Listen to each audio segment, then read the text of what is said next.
Сәлем достар! Бүгін сіздермен ми қызметін жақсарту туралы айтатын боламыз. Арнамды жоғалтып алмау үшін тіркеліп қоңыраушады басуды ұмытпаңыздар.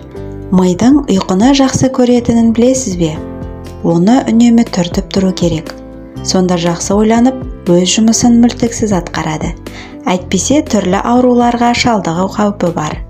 Нақтырақ айтқанда, ақыл-естің кемістігі, есте сақтау қабілетінің нашарлауы, ұмытшақтық және басқа дерттің деңдеуі ғажап емес. Сондықтан миды ұзақ ұйқыға жібермеу үшін мына 7 түрлі әдісті жасап жүріңіз.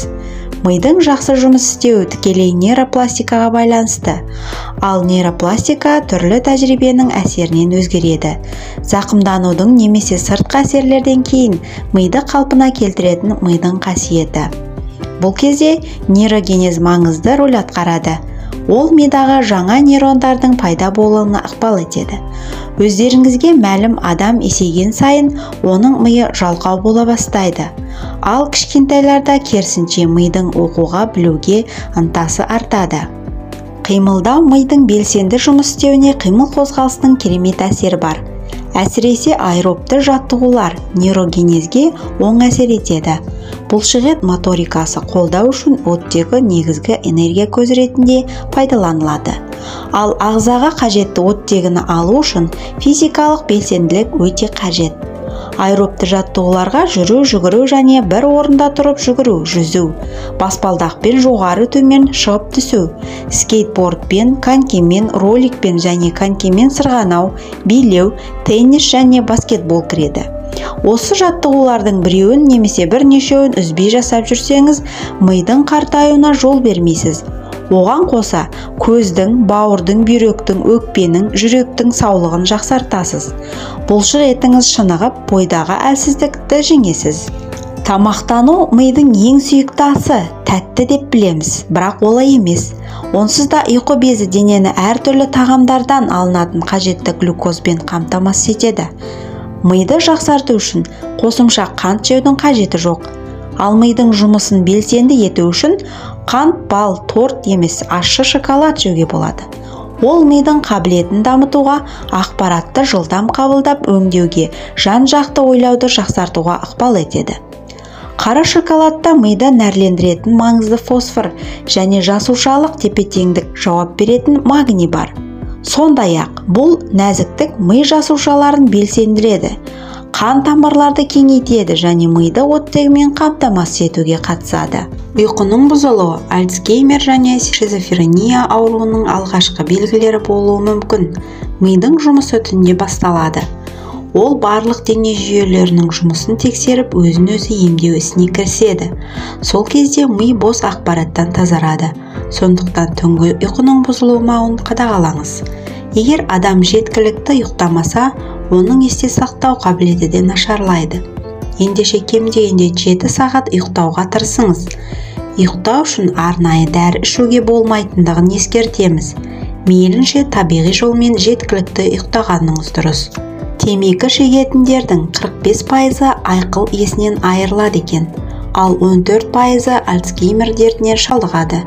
Сондықтан миға кері әсер ететін темекімен қоштасқан дұрыс. Көбірек оқыңыз. Егер сіз кітапты, газетті немесе журналды парақтап, көз жүгіртіп шыққан кезде ми талай тірлікті тындырады. Тыныс белгілерді, әріпті таниды, талдайды, өңдейді және қорытады. Бұл өте күрделі процесс. Ойлауды тамаша жаттықтырады. Оқу барысында біздің санамыз көру, есту және фонематикалық қабылдау процестерін белсенділейді. Ендеше миды жасарту үшін күнде 1-2 сағат кітап оқуды әдетке айналдырыңыз. Жаңа нәрсе үйреніңіз. Жаңа нәрсе үйренуден қашпаңыз. Бұл миға керемет әсер береді. Мәселен, тісіңізді сол қолмен жуыңыз. Бас қатырғыш шешіңіз. Басқа жолмен, тіпті басқа қоғамдық көлікпен барыңыз. Түрлі курстарға жазылыңыз. Шет тілдерін оқыңыз. Бұл жағдайлар сіздің миыңызды жаттықтырып жасартады. Жаттығу жасаңыз. Бір-бірімен байланысты жоқ әріптер мен сандарды қатарынан жазып, көзіңізді жұмып қайталаңыз. Осылайша біртіндеп таңбалар санын көбейтіңіз.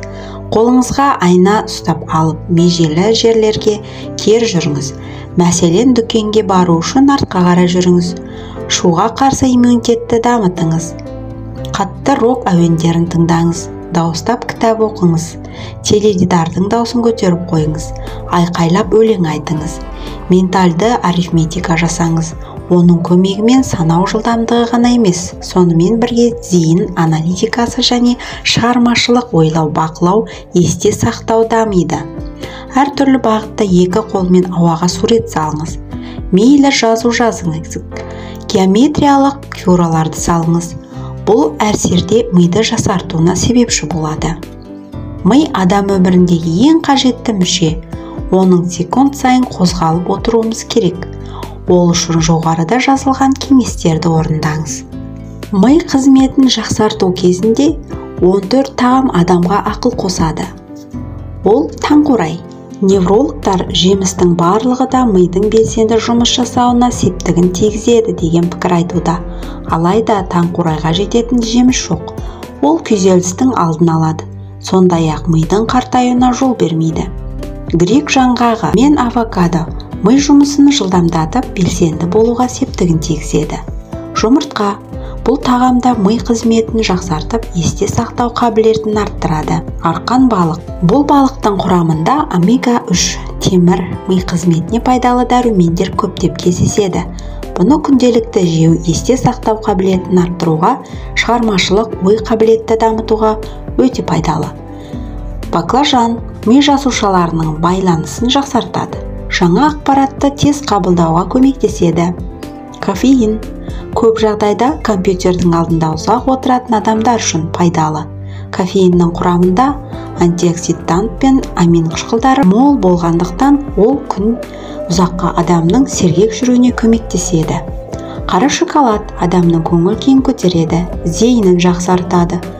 Көк шай жүйке жүйесін қалыпқа келтіреді. Йогурт ақуызға мол ми жұмысын жақсартады. Саумалдық мидағы қан айналым жүйесін пайдалы. Қызыл шарап есте сақтау қабілетін дамытуға көмектеседі. Қоңыр күріш түрі дәрумендерге бай болғандықтан жаңа ақпаратты тез қабылдауға және есте сақтауға көмектеседі. Какаоның құрамындағы антиоксидант миды демалдырып, күйзелістен сақтайды. Сарымсақ тұмаудан ғана сақтамайды, сондай-ақ күйзелістің де алдын алады.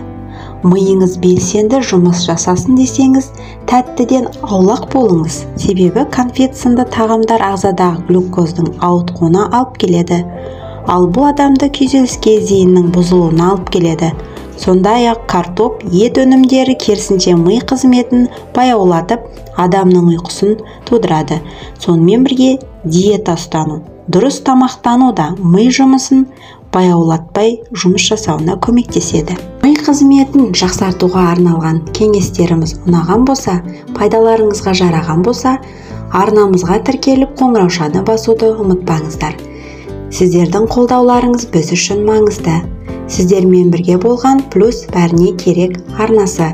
Келесі шығарылымдар тек сіздер үшін.